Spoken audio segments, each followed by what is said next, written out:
গোলাপের পর যদি আমার কোনো ফুল ভালো লেগে থাকে সেটা হলো এই অর্কিড। আর এই অর্কিড ফুল আমার এত পরিমাণ ভালো লাগে, আর এটার এত এত সুন্দর কালার যেগুলো দেখে একদম মুগ্ধ হতে সবাই বাধ্য।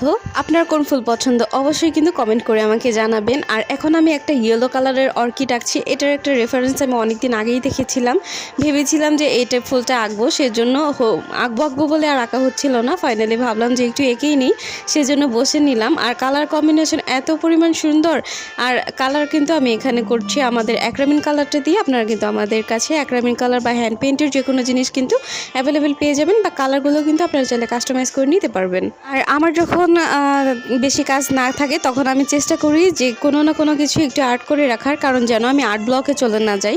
কারণ পেন্টিংয়ের ক্ষেত্রেও যেমন আর্ট ব্লক আছে, আমার এই কাজের ক্ষেত্রে আমি মনে করি যে আমার আর্ট ব্লকটা আমার ক্ষেত্রে বেশি কাজ করে। কারণ আমি একটু যদি কাজ থেকে দূরে যাই বা কাজ একটু কম করা হয়, সেক্ষেত্রে আমি যদি প্র্যাকটিসে না থাকি, আমার মনে হয় যে আমি কত দিন থেকে কাজ করি না, মনে হয় আমি কাজই ভুলে গেছি, আমার কাছে এমন লাগে। আর প্রথমে আপনাদের একটু আমি সরি বলে নিচ্ছি, কারণ একটু ব্যাকগ্রাউন্ড নয়েজের জন্য। ব্যাকগ্রাউন্ড নয়েজটা আমি জানি একটু বোঝা যাচ্ছে, কারণ এত পরিমাণ বাচ্চা কাচ্চা এখানে, আমি আসছি এক জায়গায়, সেজন্য আমি এখানে ভয়েস দিতে হচ্ছে।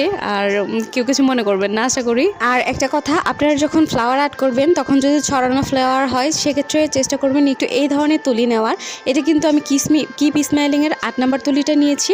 আপনার এটা কিন্তু বিভিন্ন রকম সাইজ আছে, কিন্তু এটা দিয়ে ফ্লাওয়ার আর্ট করলে বা এতে দিয়ে পাতার শেপ দিলেও কিন্তু খুব সুন্দর আসে।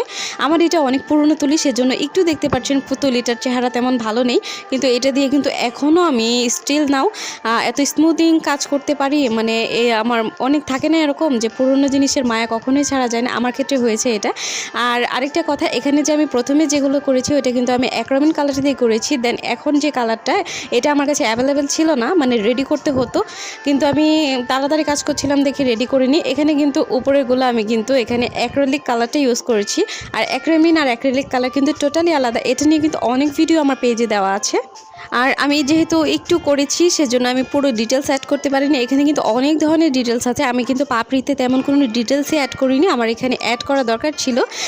আপাতত এটুকু করে রাখলাম, যদি দেখি যে ভালো লাগছে না শুকানোর পর, দেন আমি ওইগুলো আবার দিব। কারণ এখন তো আর ডিটেলস দেওয়া যাবে না, শুকানোর পরই কিন্তু পাপড়ির ডিটেলসগুলো দিতে হবে। আর এখন যদি দিতে যাই তাহলে কালার মিক্সিং হয়ে কিন্তু একদম বোঝাই যাবে না যে এখানে ডিটেলস আমি কোনগুলো দিয়েছি। আর প্রথমে যেহেতু বললাম যে আমি অ্যাক্রিলিক কালারে ইউজ করেছি, আর এইটুকু অ্যাক্রিলিক কালার আমার বেশি হয়ে গিয়েছিল, আমি এইটুকুই ঢুকিয়ে রাখছিলাম, কারণ রং বেশি অপচয় করতে কলিজাই লাগে আমার। এক ভাইয়া তো আমাকে কমেন্ট করেছিল যে এটা বেশি কিপটামি হয়ে গেল না। বেশি কিপটামি না, শুধু আমি না, সকল আর্টিস্টরাই বলতে পারবে যে রং বেশি হওয়া মানে কতটা চিন্তার বিষয় একটা।